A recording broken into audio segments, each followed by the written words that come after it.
ሰላም እንዴት ናችሁ? ውድ የዩቲዩብ እና የቲክቶክ ቤተሰቦቼ ዛሬም እጅግ በጣም ደስ የተሰኘሁበት ቴስቲሞኒ አለ። ሀና ነች ከደብረ ብርሃን የላከችልን የፊዚዮሎጂ አስተማሪ ነች። ያው ዞሮ ዞሮ ለሕክምናው ቀረብ ያለች ሰው ነች።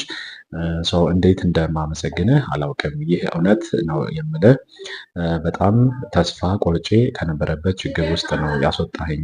ተመስገን። አሁን እጅግ በጣም ደህና ነኝ። ኖ ፔን ኖ ሄዴክ ብዙን ነገሬን ነው ያስተካከለው። ፈጣሪ ይባርክህ፣ ጤናህን ይስጥህ። ከምን አይነት ህመም ውስጥ እንዳወጣኸኝ እኔና ፈጣሪ ብቻ ነን የምናውቀው። ስሜቱ ከባድ ነበር፣ ቃላቶች ያጥሩኛል። አንተን ለማመስገን ፈጣሪ እድሜ ይስጥህ።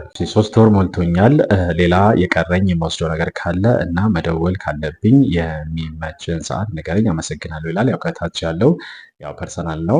ያው እስከ ላይ ያለው ግን ኦልሬዲ ያለችበትን የገለጸችበት ነው። ሰው ሀና እኔ ጋር ስትመጣ ኦልሬዲ ካርዱ ላይ እንደምታዩት ሄታል ሄርኒያ ግሬድ 1 እና ገርድ ወይም ደግሞ ጋስትሮኢሶፋጃል ሪፍለክስ ዲዚዝ የምንለው ምክንያቱም ሄታል ሄርኒያ ሁሌ እንደምንገልጸው በምግብ ቱቧቸው እና በጨጓራቸው መካከል የምትፈጠር እብጠት ነች። ያቺ እብጠት ደግሞ ብዙ ጊዜ ክፍት እንዲሆን ስለሚያደርግ ያን የምግብ ቱቦ በቀላሉ የጨጓራ አሲድ ወደ ጉሮሯቸው በመመለስ የጉሮሯቸው ላይ ቁስለት ሊፈጥር ይችላል። አንዳንዴ ደግሞ የጥርስ መቦርቦር፣ የአፍ ሽታ፣ የተለያዩ ነገሮች ሊያመጣባቸው ይችላል ማለት ነው። ያው አካላዊ ለውጥ ስላለው ማለት ነው። ያ ቦታ ክፍት ስለሚሆን ማለት ነው። አንደኛው ችግሯ እሷ ነበረ። ሰው እነዚህ ችግሮች የሚመጡት በዋነኝነት የጨጓራ በአግባቡ ባለመታከሙ እና የጨጓራ ህመሙ ለረጅም ጊዜ ሳይታከም በሚቆይ ጊዜ የሚከሰት ነው ማለት ነው።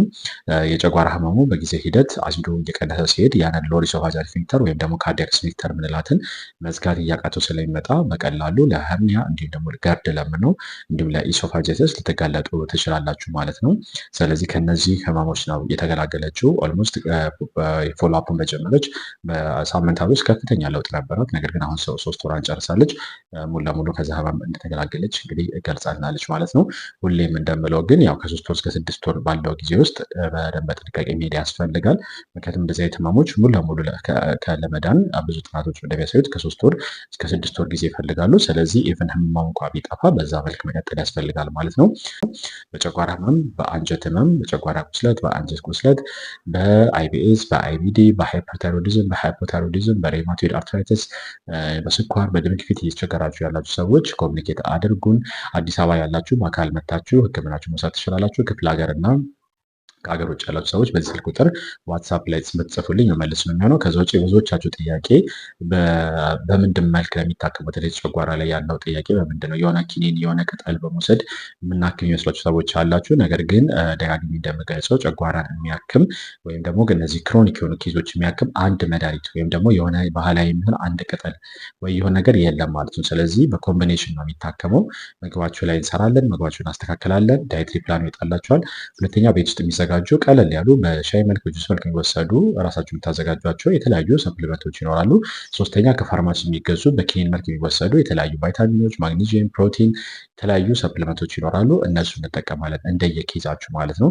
ስለዚህ የሆነ ኪኒን በማዋጥ ወይም ደግሞ የሆነ ነገር ቅጠል በመውሰድ ብቻ የሚጠፉ ኬዞች አይደለም። ለምን ለረጅም ጊዜ ሰውነታችሁን የጎዱ ወይም ደግሞ ቁስለት፣ መላጥ የተለያዩ ችግር የፈጠሩ ስለሆኑ የግድ በኮምቢኔሽን መታከም ይኖርባቸዋል ማለት ነው። እኛም እያደረግንም ያለ ነው። ወደፊት የምናደርገው በዛ መልክ ነው የሚሆነው ማለት ነው። ስለዚህ ፎሎ አፑ በዛ መልክ ነው የሚሰራው እንጂ የሆነ ሰምቲንግ በመዋጥ የሚሆን ስላልሆነ ይሄ እንደተረዱ ነው።